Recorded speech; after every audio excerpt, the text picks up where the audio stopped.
દર્શક મિત્રો, Gujarat anti corruption બ્યુરોએ આજે ગાંધીનગરમાં એક મોટી સફળ ટ્રેપ ગોઠવી સીઆઈડી ક્રાઇમના પોલીસ ઇન્સ્પેક્ટર અને કોન્સ્ટેબલને 30 લાખની લાંચ લેતા રંગે હાથે ઝડપી પાડ્યા છે.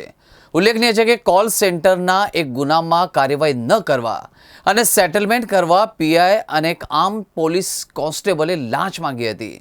ત્યારે આજે એસીબીએ ટ્રેપ ગોઠવી બંનેને ઝડપી પાડી વધુ તપાસ હાથ ધરી છે. આ કેસના ફરિયાદી અને તેના મિત્ર વિરુદ્ધ CID crime Gandhinagar zone police સ્ટેશનમાં નોંધાયેલા કોલ સેન્ટરના ગુનામાં કોઈપણ પ્રકારની કાર્યવાહી ન કરવાના સીઆઈડી ક્રાઇમના પોલીસ ઇન્સ્પેક્ટર પેથા કરમશીભાઈ પટેલ અને આમ પોલીસ કોન્સ્ટેબલ વિપુલ બાબુભાઈ દેસાઈ દ્વારા મોટી તગડી રકમની લાંચ માંગવામાં આવી હતી. જે રકઝકના અંતે 30 લાખની રકમ આપવાનું નક્કી થયું. જોકે ફરિયાદી લાંચની રકમ આપવા માંગતો ન હોવાથી તેણે એસીબીનો સંપર્ક કર્યો હતો. જેના પગલે એસીબી અમદાવાદ શહેરના પોલીસ ઇન્સ્પેક્ટર ડીએન પટેલ અને તેમની ટીમ દ્વારા લાંચનું છટકું ગોઠવવામાં આવ્યું હતું.